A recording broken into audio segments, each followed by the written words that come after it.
भारत दुनिया का वो हिस्सा है जहां लोकतंत्र हमारी अपनी ही परंपरा से उपजा है।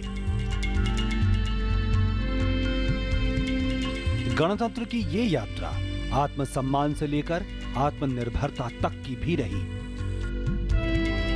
जिसका संबल और आधार भूमि रहा हमारा संविधान। यह आधार भूमि कई विचारों की ईंटों और कुछ ऐसी आत्माओं की ध्वनियों से अस्तित्व में आया जिसने भारत की दब गई सिसकियों को पहचाना था। लोकतंत्र भारतीय संविधान का बुनियादी सिद्धांत है, मौलिक आधारभूत सिद्धांत है, क्योंकि लोकतंत्र के अलावा दूसरे कुछ पहलू हैं, उन पर भी ध्यान जाना चाहिए, लेकिन लोकतंत्र तो आधारभूत सिद्धांत है।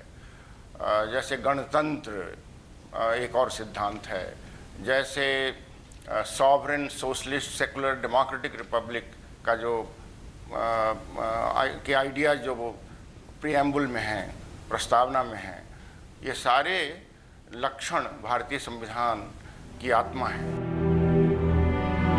संविधान निर्माण के दौरान ये एक बड़ा मुद्दा रहा। राजनीतिक बदलाव के बाद सामाजिक बदलाव कैसे हो, और इस समस्या के मुखर अगुवा रहे संविधान सभा में प्रारूप समिति के अध्यक्ष बाबा साहेब भीमराव अंबेडकर।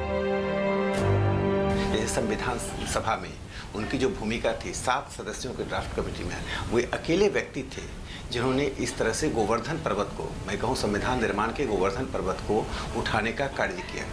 बाकी 6 सदस्यों में एक का देहावसान हो गया, 2 विदेशों में थे, 2 की रुचि प्रदेश की राजनीति में थी। तो बाबा साहब अम्बेडकर की भूमिका को एक बड़े पटल पर देखने की आवश्यकता है।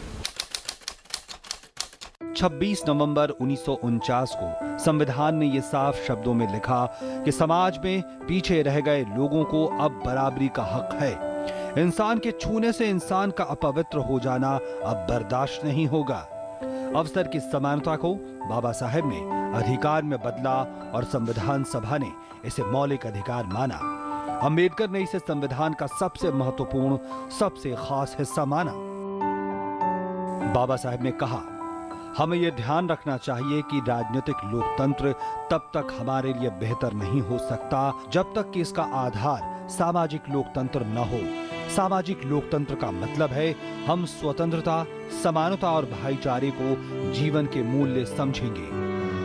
जब तक अवसर की समानता नहीं होती, आप किसी जाति विशेष को, वर्ग विशेष को आप वंचित कर देते हैं, तो फिर वो समाज कभी लोकतांत्रिक समाज नहीं हो सकता है।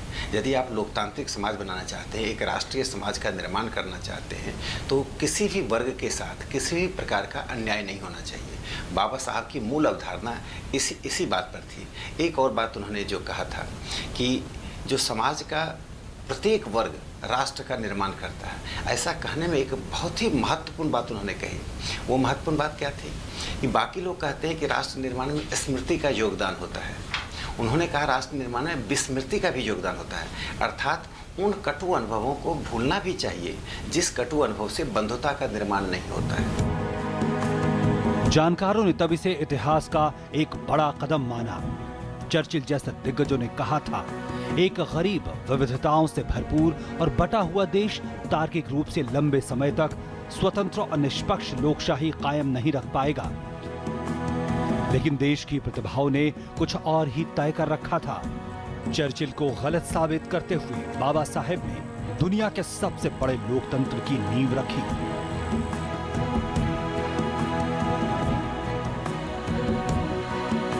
अखिल भारतीय कांग्रेस कमेटी का कराची प्रस्ताव जो 1931 में पारित हुआ, और उस प्रस्ताव में जो सबसे महत्वपूर्ण प्रस्ताव है वह है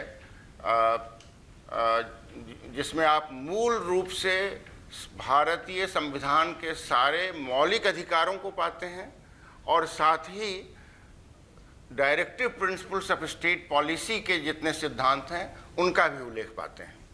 तो कराची रेजोल्यूशन 1931 में मौलिक अधिकारों का भी प्रतिबिंब है और राज्य के नीति निर्देशक तत्वों का भी प्रतिबिंब।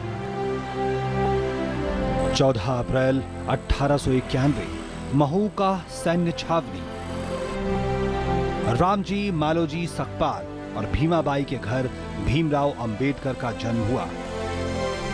वे अपने माता पिता की 14वीं और आखिरी संतान थे। उनका परिवार मराठी था और वे अंबाडवे नगर, जो आधुनिक महाराष्ट्र के रत्नागिरी जिले में है, इससे संबंधित था। इनके फादर रामजी सकपाल साहब यहाँ पे सर्विस करते थे, सूबेदार के पद पे। एक बैरक यहाँ पे थी जिसमें इनका जन्म हुआ। अब उस बैरक की बाद में छानबीन की गई तो एक धम्मशील भंते, तो इस काम को काफ़ी उन्होंने आगे बढ़ाया और एक जगह उन्होंने ढूंढ के बताई कि ये शायद बैरक यहीं पे थी। तो आर्मी के रिकॉर्ड से वो देखा गया तो वो बैरक वहाँ पे मिली। भीमराव अंबेडकर निम्न वर्ग की महार जाति में पैदा हुए थे, जो अछूत कहे जाते थे और उनके साथ सामाजिक और आर्थिक रूप से गहरा भेदभाव किया जाता था।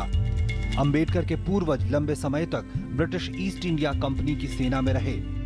पिता को मराठी और अंग्रेजी भाषा की औपचारिक डिग्री भी हासिल थी। वो न सिर्फ शिक्षित थे बल्कि परिवार में शिक्षा के महत्व को भी समझते थे। सर्विस में थे, उनके फादर तो आर्मी में पोस्टिंग रही, तो उनकी इस पोस्टिंग पर बाबा साहब का जन्म हुआ। और इनके ग्रैंडफादर जो संत कबीर के विचारधारा से प्रभावित थे, तो वो पूरा परिवार, इनके फादर भी और इनकी शिक्षा दीक्षा और शुरुआती जो संस्कार हैं वो संत कबीर के विचारधारा से प्रभावित रहे। ये दौर असमानताओं का था।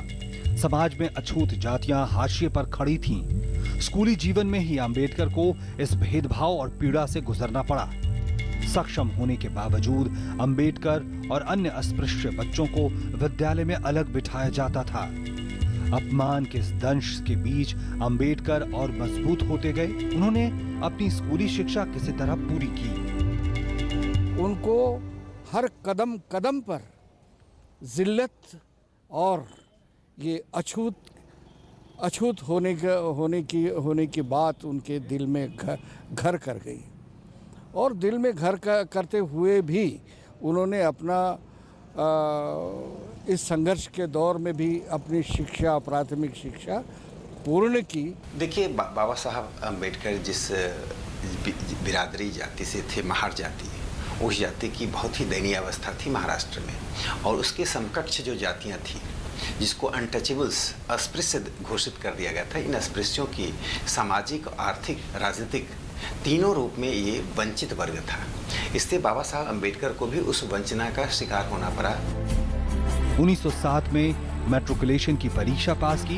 इसके बाद 1908 में बड़ौदा महाराज सहयात्री राव तृतीय की आर्थिक सहायता से एलिफिंस्टन कॉलेज में प्रवेश लिया और 1912 में ग्रेजुएट हुए। बड़ौदा के सयाजी गायकवाड़ साहब की फेलोशिप थी जो उनको दी गई, वो मिली और उस फेलोशिप से उन्होंने बीए पास किया बॉम्बे विश्वविद्यालय से और अच्छा उनका परफॉर्मेंस रहा, जिसके बेस पर उनको दोबारा से सयाजी गायकवाड़ साहब ने फेलोशिप दी और उस फेलोशिप से वो कोलंबिया विश्वविद्यालय में एमए करने के लिए गए।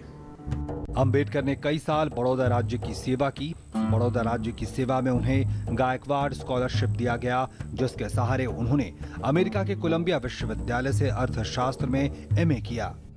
जब अंबेडकर कोलंबिया विश्वविद्यालय में अध्ययन कर रहे थे, तब एमए की परीक्षा के एक प्रश्न पत्र के बदले उन्होंने प्राचीन भारतीय व्यापार पर एक शोध प्रबंध लिखा। इसमें उन्होंने अन्य देशों से भारत के संबंधों पर विचार किया। रुपए की समस्या, उसका उद्भव और उपाय, जो बाद में भारतीय चलन और बैंकिंग का इतिहास नाम के बुक से एक पब्लिशर ने पब्लिश किया। ये बात और भी इम्पॉर्टेंट इसलिए है क्योंकि जब इंडिया में करेंसी की प्रॉब्लम थी तो यहाँ पे हिल्टन यंग कमीशन ने विजिट किया इंडिया में। हिल्टन उस समय ब्रिटिश वहाँ पे गवर्नमेंट में ट्रेजरी के हेड हुआ करते थे, हिल्टन यंग। वो इंडिया में विजिट किए और यहाँ पे आने पर 1934 में बाबा साहब ने उनके कमीशन के सामने problem of rupees and currency in India करके एक प्रेजेंटेशन दिया और उसी प्रेजेंटेशन के बेस्ड पे हिल्टन यंग कमीशन ने इंडिया में reserve bank of India constitute करने के लिए एक रिकमेंडेशन दिया, जो बाद में reserve bank of India act 1934 के नाम से बनाया गया और आज वो रिजर्व बैंक ऑफ इंडिया चल रहा है। इसी क्रम में वे प्रसिद्ध अमेरिकी अर्थशास्त्री सेलिगमैन के संपर्क में आए। सेलिगमैन के मार्गदर्शन में अंबेडकर ने कोलंबिया विश्वविद्यालय से 1917 में पीएचडी की उपाधि हासिल की। उनके शोध का विषय था national development for India, a historical and analytical study. इसी वर्ष उन्होंने लंदन स्कूल ऑफ इकोनॉमिक्स में दाखिला लिया, लेकिन साधन अभाव में अपनी शिक्षा पूरी नहीं कर पाए। अनफॉर्चुनेटली 1917 में ही उनकी जो फेलोशिप है वो ख़त्म हो गई है और उनकी पढ़ाई अधूरी। वो केवल एमए और पीएचडी हो चुके थे कोलंबिया यूनिवर्सिटी में। तो उनको लगा चलो अभी भारत वापस ही जा रहे हैं, तो अमेरिका जाने वाले सीधे डायरेक्ट भारत आने के बदले कभी कभी वाया ब्रिटेन आते हैं। तो इनको भी लगा मैं वाया ब्रिटेन ही जाऊंगा। ब्रिटेन में आए तो उनको लगा चलो लगे हाथ में पंजीकृत कर देता हूँ एलएलबी की पढ़ाई के लिए, विधि की पढ़ाई के लिए, एमएससी की पढ़ाई के लिए, डीएससी की पढ़ाई के लिए और जर्मनी में रिसर्च करने के लिए। तो वैसा उन्होंने कर लिया। प्रोफेसर यहाँ तक बताते थे उनको कि भैया ये रजिस्ट्रेशन तो हो गया आपका, पर आओगे कब? Sir I am very sorry, I don't know sir. अच्छा अंबेडकर, आपके लिए मैं 4 साल तक इंतजार करूंगा। कुछ दिनों तक वे बड़ौदा राज्य के मिलिट्री सेक्रेटरी रहे, फिर वे बड़ौदा से बंबई आ गए। कुछ दिनों तक वे सिडेनहैम कॉलेज मुंबई में राजनीतिक अर्थशास्त्र के प्रोफेसर भी रहे। कुछ समय बाद जाकर उन्होंने लंदन स्कूल ऑफ इकोनॉमिक्स से अपनी अधूरी पढ़ाई पूरी की। उन्होंने सर्विस ज्वाइन किया बड़ौदा नरेश के वहाँ पे और अच्छी सर्विस थी। वो सलाहकार थे, मगर उनको कोई रहने का प्लेस नहीं मिलने के कारण वो सर्विस वो कंटिन्यू नहीं कर पाए। तो फिर वो वापस बॉम्बे में जा कर के एक बहुत ही जिसे हम आज झुग्गी झोपड़ी बोलते हैं या खुली बोलते हैं, वहाँ रह कर के उन्होंने टीचिंग किया और वकालत किया। वहीं पर उन्होंने काफ़ी अच्छे और भी लोगों को ग्रुप बनाया, एजुकेशन सोसाइटी बनाई और मेहनत किया। उसमें से फिर कुछ जो पैसे वो बचा पाए, उन पैसों से लेकर के वो दोबारा गए अपने पैसे से लंदन और वहाँ पर London school of economics and political science में जो उनकी कोर्सेज थे वो उन्होंने पीएचडी की और बैरिस्टर इन लॉ की डिग्री उन्होंने हासिल की। 1920 में कोल्हापुर महाराज के सहयोग से एक बार फिर वो लंदन जाने में सफल रहे। यह है मकान संख्या 10 किंग हेनरी रोड लंदन, जहां वो अपने लंदन की पढ़ाई के दौरान रहे। और लंदन में ही 1921-22 के बीच डॉक्टर भीमराव अंबेडकर ने कानून का अध्ययन किया और डॉक्टर ऑफ साइंस की उपाधि से नवाजे गए।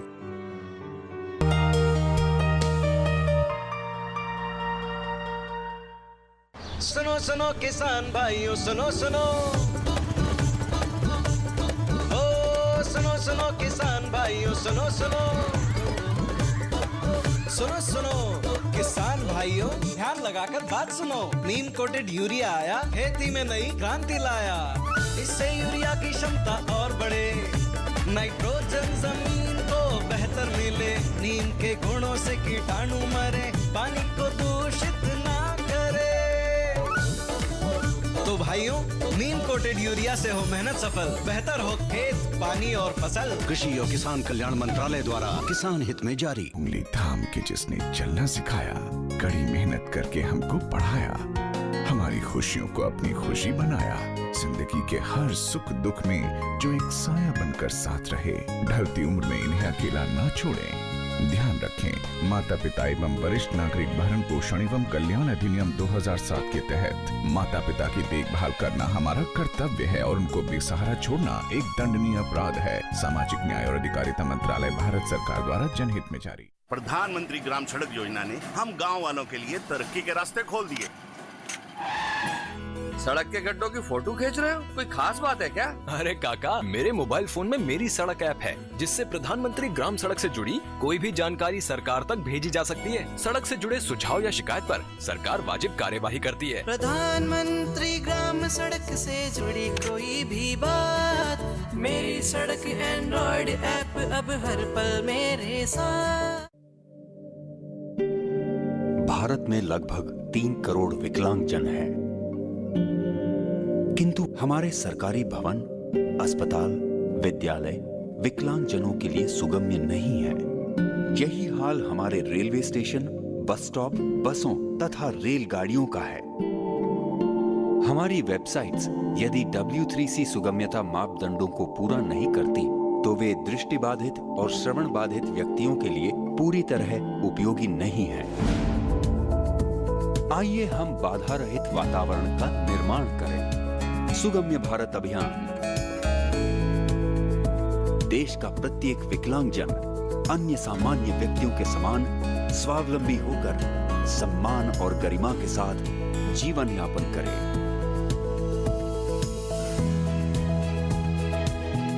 सुगम्य भारत, सशक्त भारत।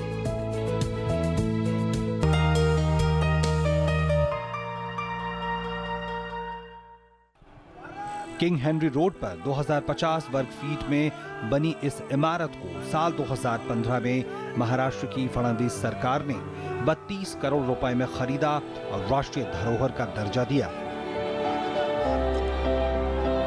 इस खास मौके पर प्रधानमंत्री नरेंद्र मोदी ने यहां अंबेडकर के नाम पर अंतर्राष्ट्रीय स्मारक की बुनियाद रखी। सरकार ने सालाना 2 दलित छात्रों को यहां पढ़ाई के लिए भेजने की भी घोषणा की।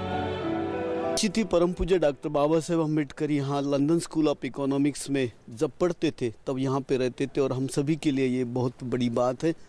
तो एक this should be a knowledge of symbol for the every Indians.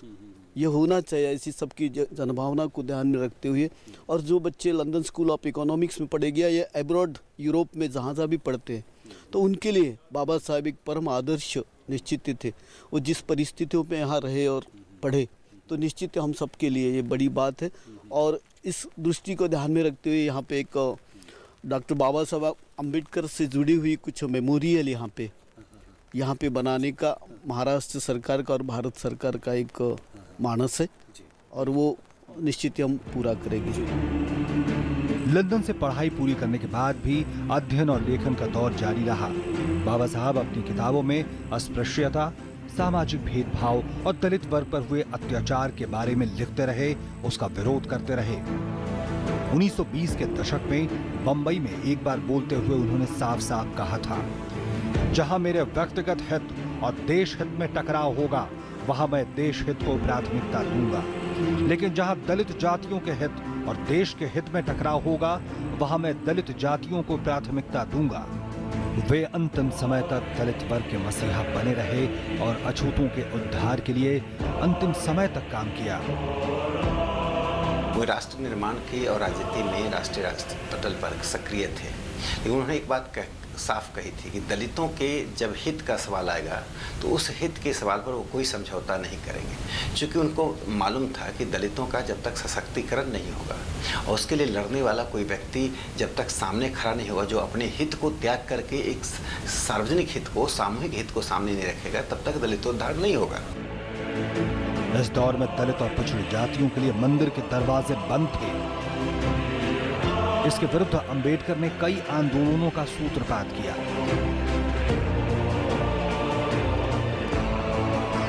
सन 1927 में उन्होंने हिंदुओं द्वारा निजी संपत्ति घोषित करने और सार्वजनिक तालाब से पानी लेने के लिए अछूतों को अधिकार दिलाने में अहम भूमिका निभाई। कोंकण में महाड़ एक जगह है, वहाँ का चौदार तालाब, जो कि जिस तालाब पर कुत्ते, बिल्ली, अनेक जानवर पानी पिया करते थे और सवर्ण लोग भी वहाँ से पानी पीने के लिए ले जाया करते थे, लेकिन अछूतों को उस पानी का उपयोग करने की मुभा नहीं थी।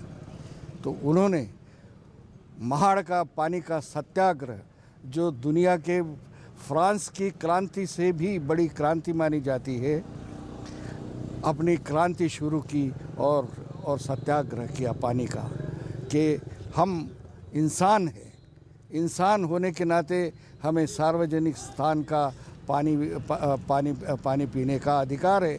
जब कुत्ते बिल्लियों को पीने का अधिकार है तो हमें भी अधिकार है। तो वो संघर्ष उन्होंने किया। अंबेडकर समझते थे कि सत्ता में मजबूत भागीदारी के बगैर दलित वर्ग की दुर्दशा को नहीं सुधारा जा सकता। इसलिए लंदन के गोलमेज कॉन्फ्रेंस में अंबेडकर ने दलित वर्ग के लिए अलग से निर्वाचन की मांग की। अंग्रेजों ने जब ये प्रस्ताव रखा कि जिस तरह से पृथक मतदान मंडल मुसलमानों के लिए है और उसी तरह से दूसरे कुछ समूहों के लिए भी किया जाए, जैसे अल्पसंख्यकों के लिए, सिखों के लिए, दलितों के लिए भी किया जाए, तो अंबेडकर ने इसका समर्थन किया। महिलाओं की स्थिति पर एक बार बोलते हुए अंबेडकर ने कहा था, किसी भी समाज का मूल्यांकन इस बात से किया जाता है कि उस समाज में महिलाओं की क्या स्थिति है।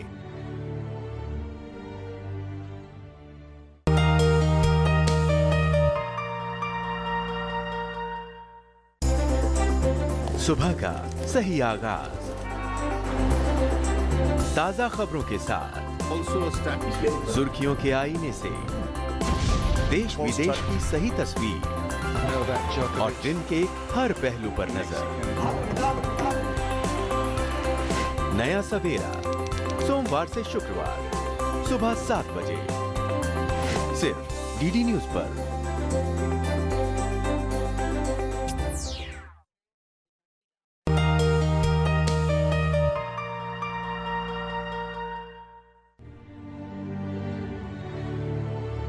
मोटे तौर पर भारतीय महिलाओं की समाज में हालत दोयम दर्जे की थी। संविधान निर्माण के दौरान अंबेडकर जानते थे कि इतिहास की गलतियों को अब संभालने का वक्त है। संविधान निर्माण के बाद बाबा साहब ने पिछली सदी के 5वें दशक के शुरुआत में हिंदू कोड बिल रखा। वो अपने उस रूप में भले ही पारित न हो सका हो, लेकिन अबलाओं को सबला बनाने का उनका सपना आने वाले समय में कई कानूनों के रूप में लागू हुआ। हिंदू विवाह कानून, हिंदू उत्तराधिकार कानून, हिंदू गुजारा और गोद लेने संबंधी कानून, महिलाओं को पुरुष के बराबर अधिकार, संयुक्त हिंदू परिवार में बेटियों को भी बेटे के बराबर अधिकार।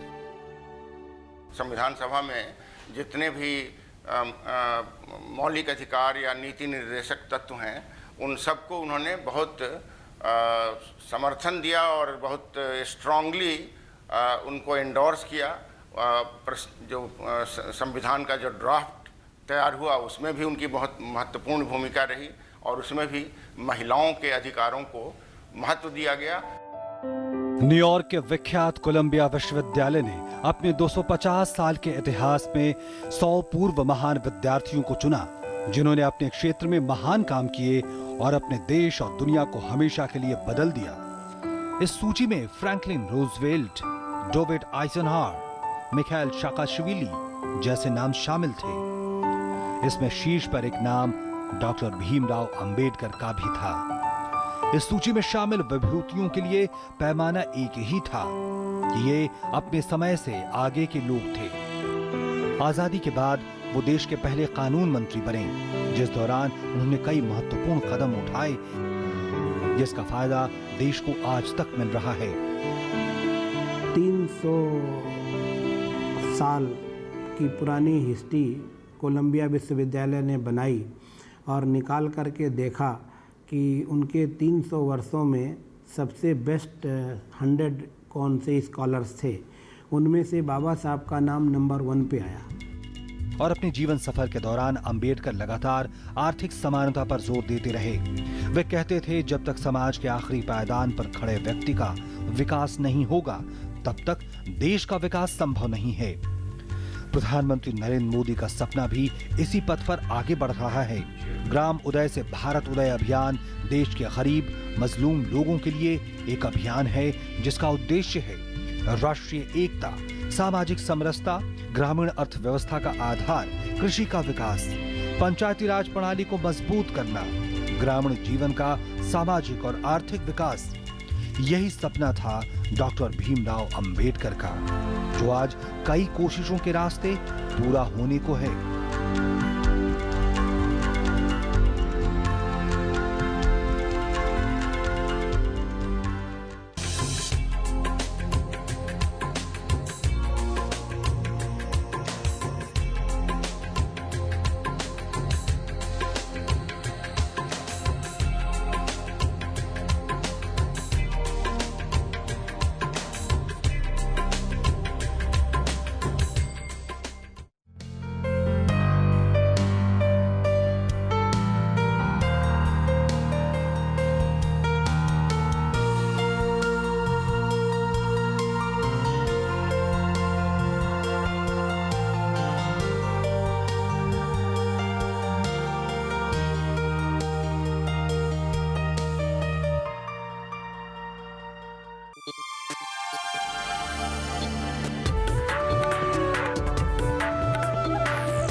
कोई चेहरा है कोमल कली का, रूप कोई सलोनी परी का, इनसे सीखा सबक जिंदगी का, बेटियां तो है लम्हा खुशी का। ये अगर हैं तो रोशन जहां है, ये ज़मीनें हैं और आसमां है वजूद इनसे ही आदमी का, बेटियां तो है लम्हा खुशी का। हमने रब को तो देखा नहीं पर नूर ये है खुदा का ज़मीं पर, एक एहसास है रोशनी का, बेटियां तो है लम्हा खुशी का।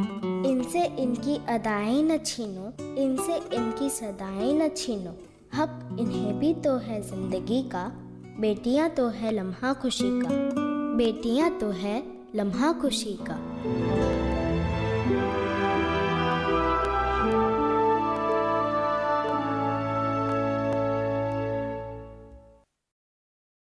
युग पुरुष, एक दूरदर्शी, जिनके प्रेरणा स्थल हैं अब पंचतीर्थ।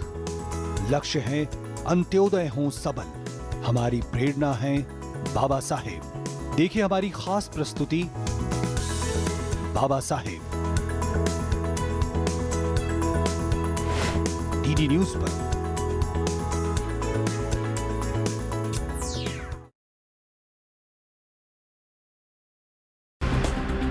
हमारा देश उन सारे गांवों में बसता है जहां एक्चुअली युवा आज एस्पिरेशनल है, जिसकी आशाएं हैं, तो सुदृढ़ करने की जरूरत है इनके हाथों को। इस बार बजट में काफ़ी बड़ी राशि ग्राम पंचायत को दी गई है। इस क्षेत्र में युवा अपना रोल कैसे अदा कर सकता है? हमारे देश में सबसे ज़्यादा तबका गांव का है, तो सबसे पहले नौजवानों का जरूरी है कि वो अपने गांव स्तर पर संगठित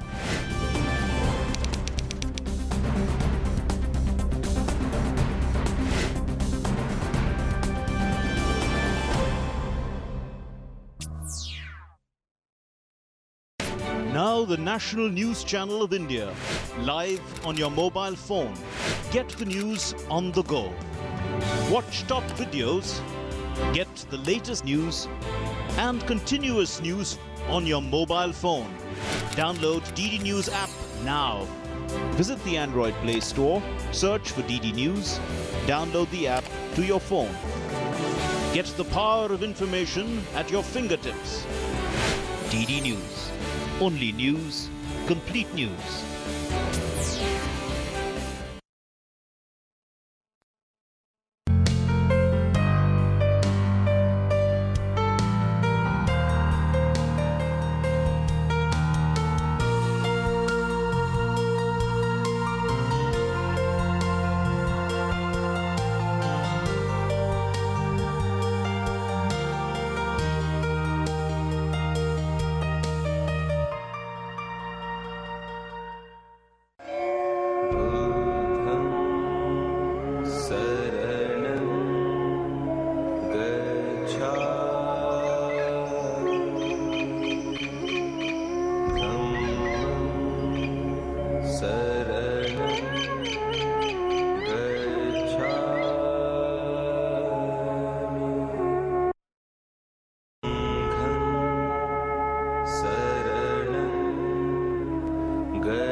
वही बाबा साहब को यहाँ दीक्षा दिया, वो दीक्षा के अंदर में आया था।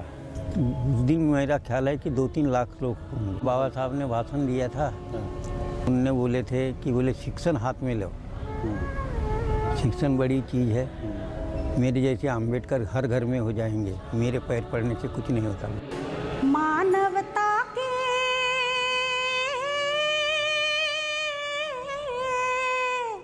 मानवता के हक दिलवा कर जीवन का जो दान दिया, दीक्षा देकर भीम ने हमको मुक्ति का वरदान दिया। दीक्षा देकर भीम ने हमको मुक्ति का वरदान दिया। मानवता के हक दिलवा कर जीवन का जो दान दिया, दीक्षा देकर भीम ने हमको मुक्ति का वरदान दिया। दीक्षा देकर भीम ने हमको मुक्ति का वरदान दिया। बदलाव वैसे तो एक बेहद सकारात्मक शब्द है, लेकिन पूरी दुनिया का इतिहास गवाह है कि बदलाव की स्थापना कभी भी आसान नहीं रही है। इस कोशिश ने कभी जमीनों को खून से लाल कर दिया, तो कभी संघर्ष की एक ऐसी कहानी लिखी जिसने इंसान को इंसान से ही अलग कर दिया। लेकिन कुछ क्रांतियां ऐसी भी होती हैं जो इन सब से अलग मानवीय गरिमा को स्थापित करती रही हैं। इस प्रक्रिया में कुछ ऐसे नायक उभरे जिन्होंने इतिहास को ही नहीं बदला, बल्कि आने वाली पीढ़ियों को भी सर उठाकर जीने का हौसला और जमीन दी।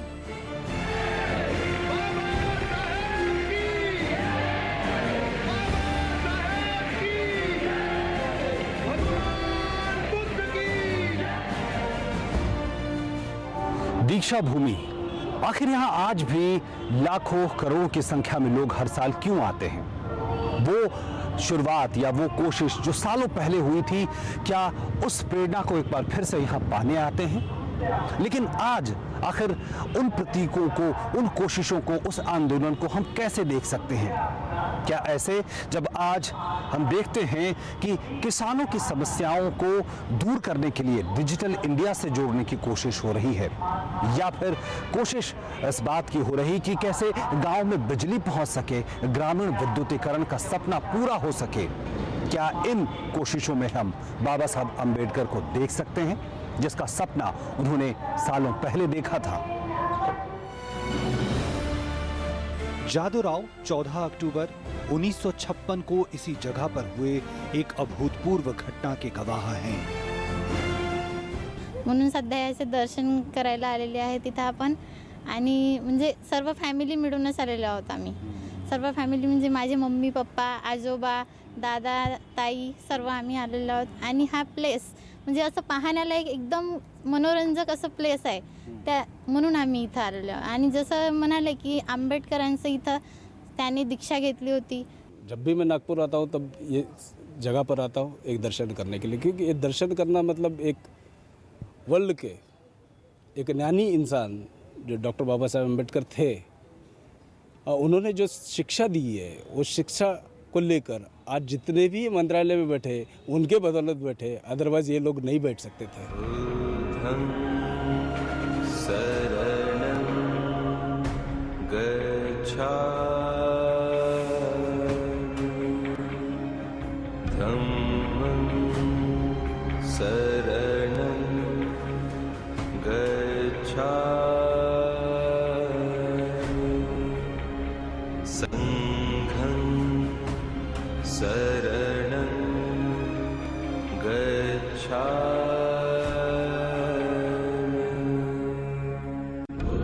ये जगह खास है क्योंकि यहाँ पे अंबेडकर जी का कलश है, अस्थि कलश रखे हैं वहाँ पे, तो यहाँ पे आके हमको मतलब शांति मिलती है, उनके दर्शन होते हैं, साक्षात वो अस्थि कलश के हम दर्शन करते हैं।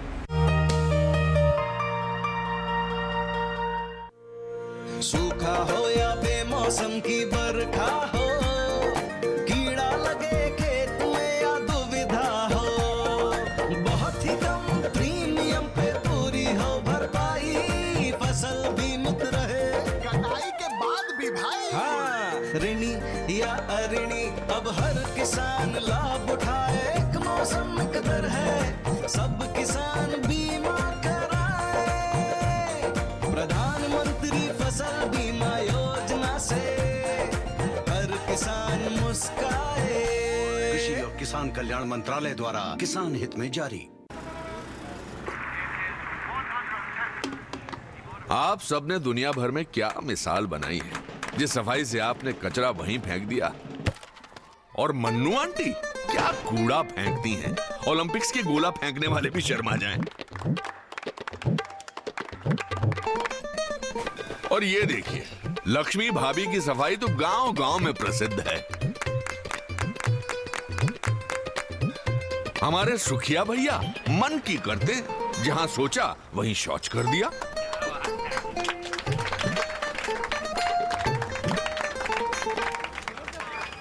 ये देश जो आप ही का घर है, उसे क्यों गंदा करते हैं? थोड़ी शर्म कर लो, सोच स्वच्छ कर लो। अगर एक बार 125 करोड़ देशवासी तय कर लें कि मैं गंदगी नहीं करूंगा, तो दुनिया की कोई ताकत नहीं है जो हिंदुस्तान को गंदा कर सकती है। स्वच्छ भारत, एक कदम स्वच्छता की ओर। उंगली थाम के जिसने चलना सिखाया, कड़ी मेहनत करके हमको पढ़ाया, हमारी खुशियों को अपनी खुशी बनाया। जिंदगी के हर सुख दुख में जो एक साया बनकर साथ रहे, ढलती उम्र में इन्हें अकेला ना छोड़ें। ध्यान रखें, माता पिता एवं वरिष्ठ नागरिक भरण पोषण एवं कल्याण अधिनियम 2007 के तहत माता पिता की देखभाल करना हमारा कर्तव्य है और उनको बेसहारा छोड़ना एक दंडनीय अपराध है। सामाजिक न्याय और अधिकारिता मंत्रालय, भारत सरकार द्वारा जनहित में जारी।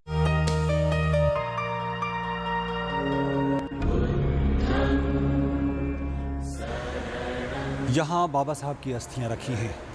जो बाबा साहब में विश्वास करते हैं उनके लिए ये किसी तीर्थ स्थल से कम नहीं है और इसीलिए हर रोज़ सैकड़ों हज़ारों की संख्या में लोग यहाँ पहुँचते हैं।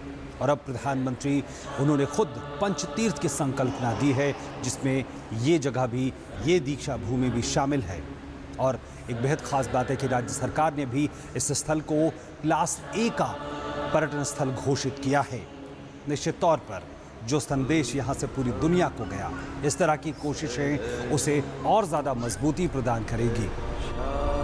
बदलाव का ये नायक कोई धूमकेतु नहीं था, बल्कि समय ने यह सिद्ध किया कि उनकी जलाई लौ समाज को रोशनी देता रहे, वो रोशनी जिसमें बेहतर कल के विचार थे। प्रधानमंत्री नरेंद्र मोदी ने कुछ दिनों पहले विचार दिया पंचतीर्थ का, जिसमें बाबा साहेब से जुड़ी जगहें शामिल हैं। ये एक बड़ी पहल साबित हुई है। एक पंचतीर्थ, मऊ उनका जन्म स्थान, लंदन में उनकी शिक्षा हुई, नागपुर में उनकी दीक्षा हुई, 26 अलीपुर रोड में उनका महापरिनिर्वाण हुआ और मुंबई में जहां उनका अंतिम संस्कार हुआ वो चैत्य भूमि। इन पांचों तीर्थ के विकास के लिए हम लगातार कोशिश कर रहे हैं। इस पावन दीक्षा भूमि से एक नए परिवर्तन का आयाम आरंभ हुआ और यह वो भूमि है जहाँ से एक नए परिवर्तन के साथ में मानव को मानवता के साथ मानवीय मूल्यों के दृष्टिकोण से उजागर करने की एक सचेत बुद्धि इस भूमि से भारतवर्ष में नहीं तो पूरे विश्व को बाबा साहब ने देने का प्रयास किया है। राज्य सरकार ने बहुत कुछ दीक्षा भूमि के लिए किया है।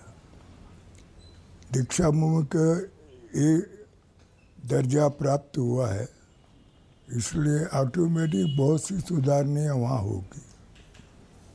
और दीक्षा भूमि का एक डेवलपमेंट प्लान मुख्यमंत्री ने बनाने के लिए दिया है। वो यदि बन जाए तो दीक्षा भूमि का अलग ही स्वरूप तैयार हो जाएगा। एक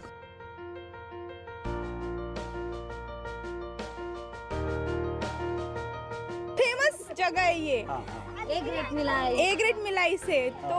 और वैसे भी आते हैं, बहुत अच्छा प्लेस है, शांति मिलती है यहाँ के, अच्छा लगता है। बाबा साहब ने 1956 को जो दीक्षा दिया था, इतने लाखों करोड़ों लोगों के बीच में, आज वो लोग तो नहीं रहे।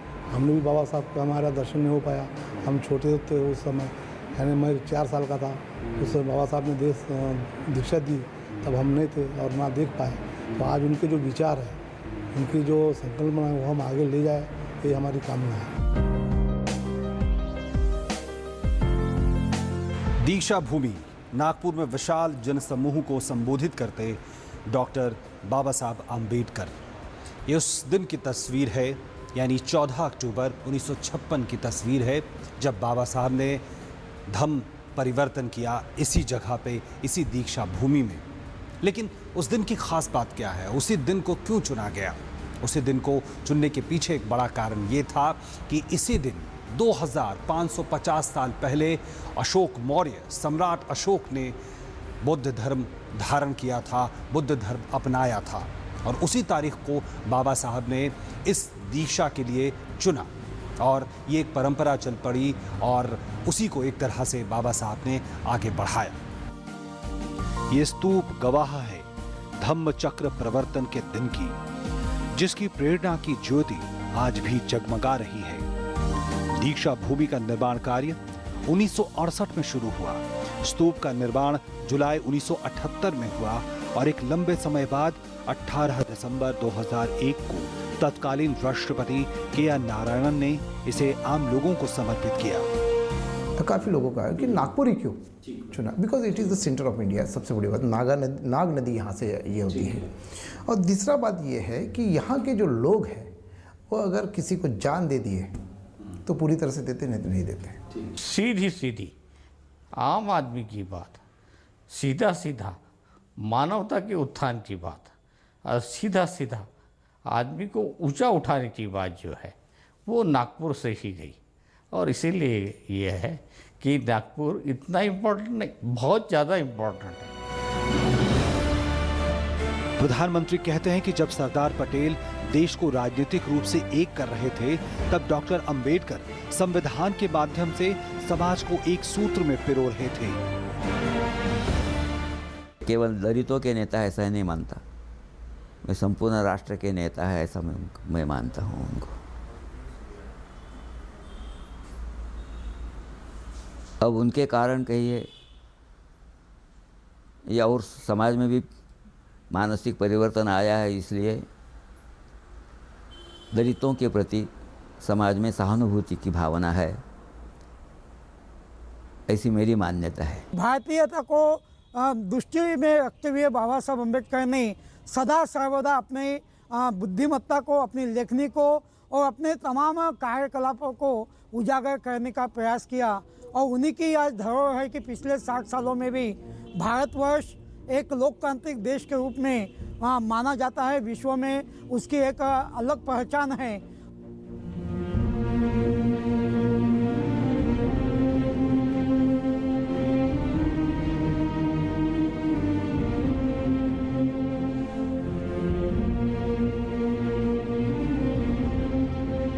समय की सीमाओं से परे वही देख पाता है जिसकी दृष्टि जमीन के मुद्दों की परख रखती हो। आज केंद्र सरकार ने 2018 तक पूर्ण ग्रामीण विद्युतीकरण का लक्ष्य रखा है। आज सामुद्रिक क्षमता और अंतर्देशीय जलमार्ग पर प्रधानमंत्री दिन रात पहल करते दिखते हैं। स्टैंड अप इंडिया अभियान में समाज के पिछड़े वर्गों को अगर आगे लाने की कोशिश होती है तो हम कहीं ना कहीं उसी महान नेतृत्व के सपनों को पूरा होते देखते हैं जो सालों से अधूरी थी।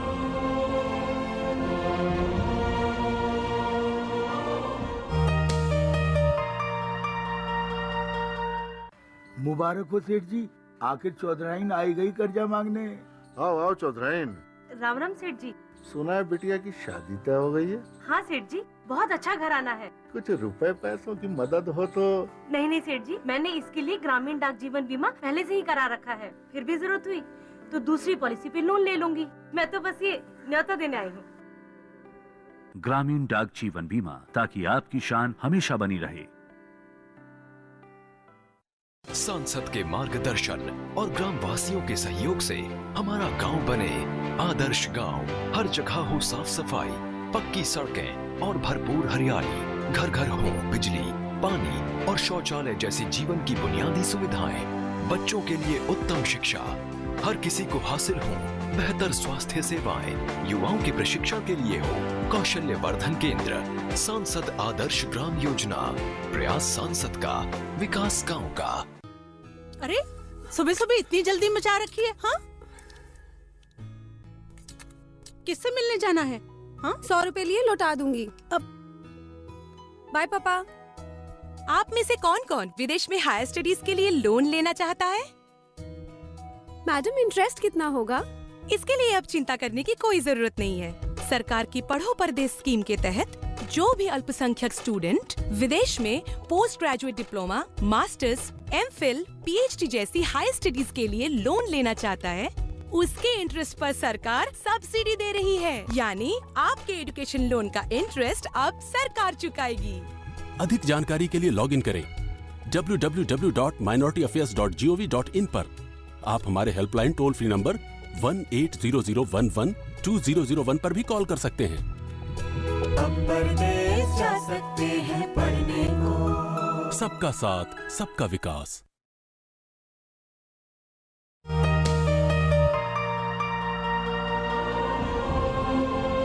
साल 1948 से ही अंबेडकर डायबिटीज से पीड़ित थे, जो अक्टूबर 1954 तक आते आते बिगड़ता गया।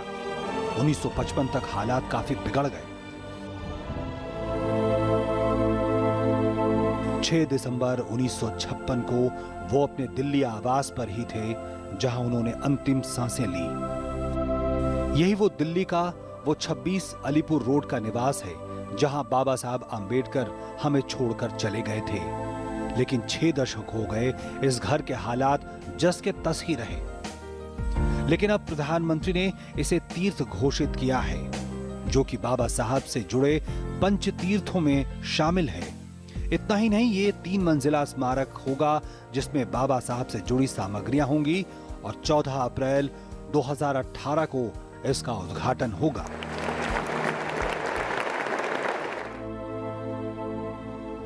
मैं उस समय दूसरी या तीसरी कक्षा में पढ़ता था। हमारे स्कूल में खबर आने के बाद हमारा स्कूल छूट गया। स्कूल छूटने के बाद हम लोग, मैं रास्ते से जा रहा था तो रास्ते पे ट्राम, उस समय ट्राम थी, वो ट्राम भी बंद हो गई, बसेस बंद हो गए, और दूसरा सिर्फ टांगा वगैरह कुछ ऐसा घोड़ा गाड़ी उससे दिखता था, बाकी सब कुछ बंद हो गया। बम्बई में जितने कारखाने थे वो भी बंद हो गए, मिलें भी बंद हो गए। मैं पैदल चल के फिर घर पे जा रहा था तो रेलवे का जो वर्कशॉप है वहाँ पे देखा तो लोगों का बहुत बड़ा जुलूस लगा था। फिर मेरे पिताजी ने मेरे को कंधे पे लिया।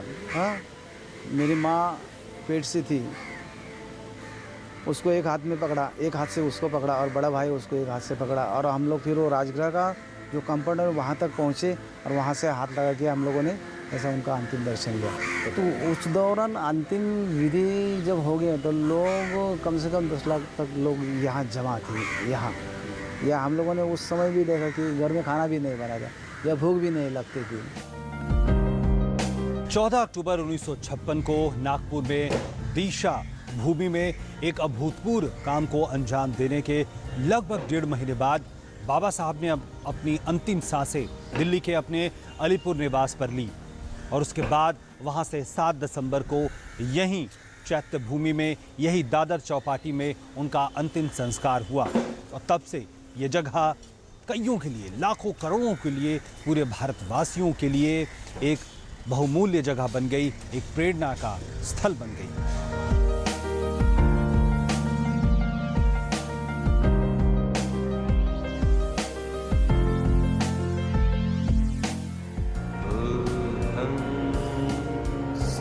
मुंबई में दादर चौपाटी अब चैत्य भूमि है, जहां 7 अक्टूबर 1956 को बाबा साहब आम्बेडकर का अंतिम संस्कार हुआ। या चैत्य भूमि में आने का मकसद मेरा यही होता है हमेशा। यहाँ आने के बाद एक ऐसी ऊर्जा मिलती है हमें, कुछ अच्छा हम लेके जा सकते हैं। और बेसिकली हम सोशल साइंस हमारा बैकग्राउंड है, तो बाबा साहब ने जो सीख दी है पूरे भारत के लोगों को, तो वह हमें बहुत रिलेवेंस है और हमें बहुत काम में आता है हमारे स्टडी के लिए। तो यहाँ आने के बाद एक पॉजिटिव थिंकिंग हम लेके जाते हैं, क्योंकि बाबा साहब ने इसे कहा कि उनको फॉलोअर चाहिए, ना कि उनके भक्त चाहिए। तो हम उनके फॉलोअर्स और उनके मार्ग पे चलने की कोशिश कर रहे हैं। मैं तो पहली बार आया हूँ मुंबई, तो खास करके देखने के लिए आया था ये चैत्यभूमि। और बाबा साहब के विचार इतने अच्छे हैं कि बाबा साहब, लोगों को क्या लगता है कि बाबा साहब बस दलित लोगों के लिए सीमित है, लेकिन बाबा साहब उसके आगे भी हैं, उतना ही नहीं कि दलितों के लिए काम करते हैं। मुझे यहाँ पे बहुत शांति महसूस हुई अंदर जाके, और यहाँ पे जो बाबा साहब के किताबें, ये जो नॉलेज मतलब लोग यहाँ पे आते तो ये अब लोगों तक पहुँच रहा है, ये अच्छा है। 6 दिसंबर को ये जगह लोगों से भर जाती है क्योंकि वो दिन महापरिनिर्वाण का होता है, लेकिन छोटी जगह ज्यादा लोगों को समा नहीं पाती। नतीजा सालों से मांग होती रही थी एक बड़े स्मारक की। यहाँ स्मारक अगर हो जाए तो यहाँ तो ये देश का तो आदमी लोग आते ही आते हैं, मगर प्रदेश के जो आदमी लोग आते हैं उनका भी यहाँ उनका बंदोबस्त हो जाएगा। वो भी देखेंगे बाबा साहब के जीवन में बाबा साहब ने क्या क्या किया है, कहाँ कहाँ क्रांति किया है, कहाँ कहाँ नहीं है, और उस वजह से उनको कितना तकलीफ हुआ है, उनको कितना कष्ट हुआ है, ये भी लोगों को जानकारी हो जाएगा। यही वो दादर चौपाटी की इंदू मिल है जिसकी 12 एकड़ जमीन पे बाबा साहब अम्बेडकर का भव्य स्मारक बनना है, जिसकी खास बात होगी स्टैच्यू ऑफ इक्वलिटी, जिसकी ऊंचाई कही जा रही है स्टैच्यू ऑफ लिबर्टी के जैसे हो सकती है, इस तरह के अंदाज लगाए जा रहे हैं। और यहाँ पे संग्रहालय, बाबा साहब के संघर्ष की पूरी कहानी होगी। और पिछले अक्टूबर को इसी जगह पे प्रधानमंत्री ने एक भव्य स्मारक के निर्माण को लेकर नींव का पत्थर रखा। प्रधानमंत्री नरेंद्र मोदी पिछले अक्टूबर में मुंबई आए। उन्होंने कहा कि इंदू मिल परिसर में एक विश्व स्तरीय स्मारक बनेगा और अब सारी बाधाएं दूर हो गई हैं। आज उस इंदू मिल की जमीन पर डॉक्टर बाबा साहब अम्बेडकर का एक प्रेरणा स्थली बनने वाली है। ये चैत्य भूमि भारत में नई चेतना जगाने का एक कारण बनने वाली है। और आप देखिए पंचतीर्थ का निर्माण, ये पंचतीर्थ का निर्माण आने वाले दिनों में, ये पंचतीर्थ जिनकी लोकतंत्र में आस्था है, जिनकी सामाजिक न्याय में आस्था है, जिसमें देश की एकता और अखंडितता में आस्था है, उन लोगों के लिए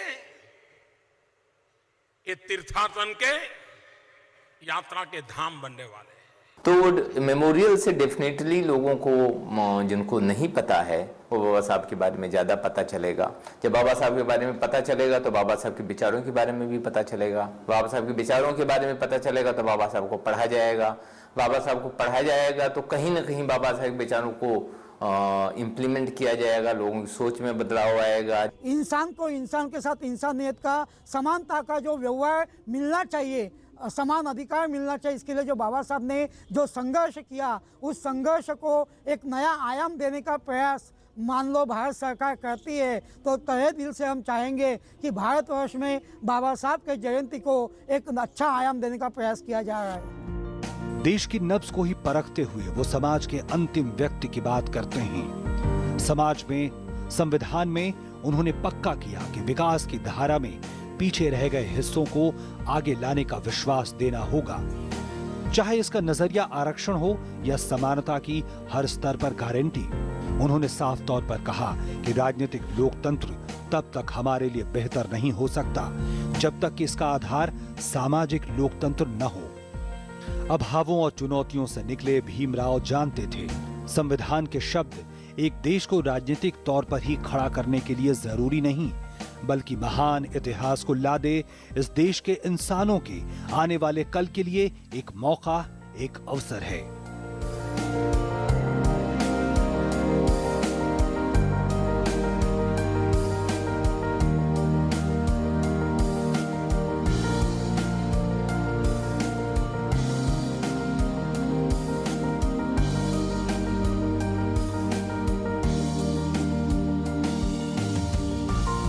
मुंबई के दादर चौपाटी की सालों से बंद पड़ी इंदु मिल के जमीन पर बनने वाली ये स्मारक कई मायनों में खास होगी। ये स्मारक बाबा साहब की समाधि स्थल चैत्य भूमि के काफी करीब होगा।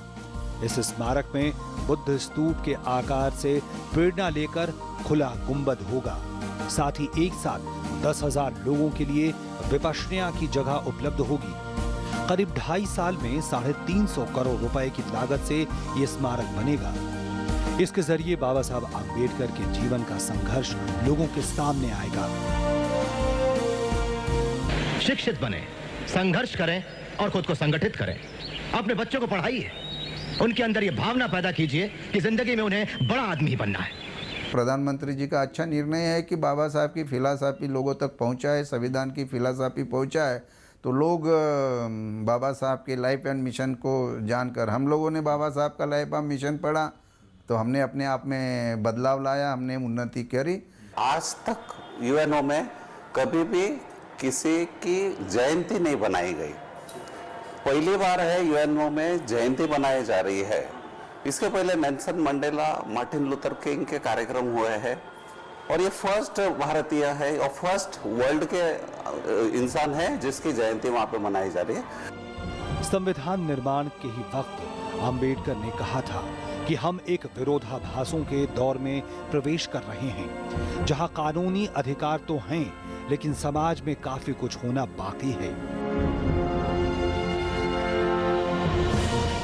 आज जब ग्राम उदय से भारत उदय की कोशिश होती है, तो सत्ता के स्वरूप तक सबकी पहुंच और भागीदारी के उनके सपने पूरे होते लगते हैं।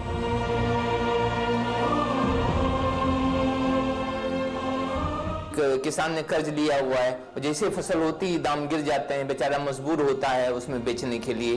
तो बाबा साहब की कॉन्सेप्ट थी कि मतलब जो है कि कोल्ड स्टोरेज की चेन बनाई जाए, वेयर हाउसेस बनाए जाएं।